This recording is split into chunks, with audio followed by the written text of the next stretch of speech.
প্রথমে পিক্সআর্টে ড্রয়িংয়ে গিয়ে create নিউতে click করে নতুন ক্যানভাস ওপেন করে নিব।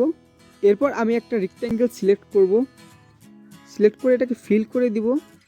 এরপর এখানে বসিয়ে দিব।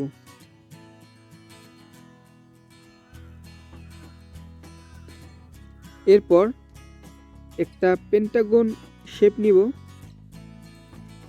এটাকে এখানে বসিয়ে রোটেট করে দিব।